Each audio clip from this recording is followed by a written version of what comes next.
Taste the Daily. முதல்வர் ஸ்டாலின் தான் தற்போது மோடிக்கு கொத்தடிமையாக உள்ளார் என முன்னாள் அமைச்சர் RB உதயகுமார் காட்டமாக தெரிவித்துள்ளார். மதுரை புறநகர் மேற்கு மாவட்ட கழகம் ஒன்றிய கழகத்தின் சார்பில் வாடிப்பட்டியில் நடைபெற்ற ஆலோசனைக் கூட்டத்திற்கு ஒன்றிய செயலாளர் காளிதாஸ் தலைமை வகித்தார். இளைஞர் பாசறை மாவட்ட இணை செயலாளர் மணிமாறன் முன்னிலை வகித்தார். சட்டமன்ற எதிர்க்கட்சி துணைத் தலைவரும் முன்னாள் அமைச்சருமான RB உதயகுமார், முன்னாள் அமைச்சர் VM ராஜலட்சுமி ஆகியோர் ஆலோசனை வழங்கினர். கூட்டத்தில் முன்னாள் சட்டமன்ற உறுப்பினர்கள் மகேந்திரன், கருப்பையா தமிழரசன், சரவணன், நீதிபதி மாணிக்கம், ஒன்றிய செயலாளர் அரியூர் ராதாகிருஷ்ணன், ஒன்றிய சேர்மன் மகாலட்சுமி ராஜேஷ் கண்ணா மற்றும் பலர் பங்கேற்றனர். அவர் கவர்னரை அவமரியாதையோடு பேசினார். சட்டமன்றத்திலே பதிவு இருக்கு. அவர் கவர்னரை தொடர்ந்து இழந்து பேசினார். அவர் கவர்னரை அந்த பதவியேற்பு விழா பட்டமேற்பு விழாவிலே புறக்கணித்தார். அதனால் உயர்கல்வித்துறையில இவர் தொடர்ந்தால் கவர்னர் பதவியேற்பு விழாவுக்கு அனுமதிக்க மாட்டார் என்கிற அடிப்படையிலே கவர்னருடைய மனம் குளிர்வதற்காக நீங்கள் அவரை விடுவித்து துறையை மாற்றியிருக்கிறீர்கள். இன்னொருத்தர் கன்னியாகுமரியிலே பால்வளத்துறை அமைச்சர் மனோ தங்கராஜ், அவரை ஏன் விடுவித்திருக்கிறார்கள் தெரியுமா? நம்மை அடிமை என்று சொன்னார்கள். இப்போது உண்மையான அடிமை யார் தெரியுமா? திமுக. ஏனென்றால் பாரத பிரதமர் மதிப்புக்கும் போற்றுக்குரிய மாண்புமிகு நரேந்திர மோடிஜி அவர்களை பற்றி சமூக வலைதளங்களிலே கேவலமாக தகவல்களை கருத்துக்களை வெளியிட்ட மனோ தங்கராஜ். சென்னை புதுப்பேட்டை கொய்யாத்தோப்பு அருகே பல நாட்களாக தேங்கி நிற்கும் மழை நீரால் பொதுமக்கள் கடும் அவதிக்குள்ளாகியுள்ளனர்.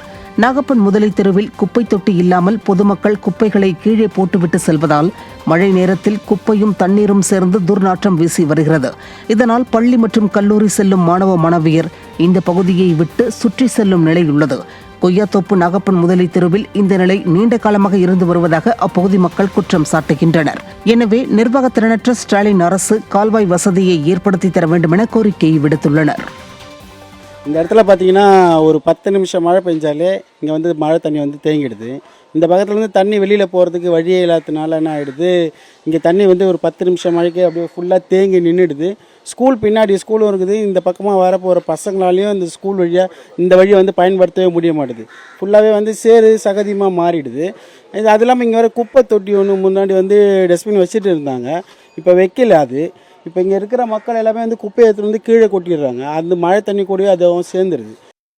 சென்னை உயர்நீதிமன்ற மதுரை கிளை 4 அரசு மருத்துவமனைகளின் மருந்தகங்களில் முறையான பராமரிப்பு மற்றும் வசதிகளை உறுதி செய்ய தவறிய அதிகாரிகளை குற்றம் சாட்டி ஸ்டாலின் அரசுக்கு நோட்டீஸ் அனுப்பியுள்ளது. சென்னை உயர்நீதிமன்ற மதுரை கிளையில் தொடுக்கப்பட்ட பொதுநல வழக்கில் மதுரை அரசு ராஜாஜி மருத்துவமனை, தஞ்சாவூர் மருத்துவக் கல்லூரி மருத்துவமனை, திருநெல்வேலி மருத்துவக் கல்லூரி மருத்துவமனை மற்றும் திருச்சியில் உள்ள KAB விஸ்வநாதம் அரசு மருத்துவக் கல்லூரி ஆகியவற்றின் மருந்தகங்களில் மருந்துகள் முறையாக பராமரிக்கப்படவில்லை என புகார் தெரிவிக்கப்பட்டுள்ளது. அதிகாரிகள் தங்கள் கடமைகளை சரியாக நிறைவேற்றாததால் இந்த நிலைமை ஏற்பட்டுள்ளது என மனுவில் குறிப்பிடப்பட்டுள்ளது. மருந்தகங்களில் ஏர் கண்டிஷனிங் அல்லது குளிர்சாதன பெட்டிகள் இல்லாததால் மருந்துகள் சுகாதாரமற்ற நிலையில் உள்ளன. மேலும் மருந்துகளின் இருப்பு மற்றும் விநியோகம் குறித்த விவரங்கள் கணினிமயமாக்கப்பட்ட முறையில் கையாளப்படாமல் இருப்பதால் விநியோகத்தில் தாமதம் ஏற்படுகிறது எனவும் குற்றம் சாட்டப்பட்டுள்ளது. இந்த வழக்கின் மீது விரிவான அறிக்கையை சமர்ப்பிக்க கோரி ஸ்டாலின் அரசுக்கு உயர்நீதிமன்றம் உத்தரவிட்டுள்ளது.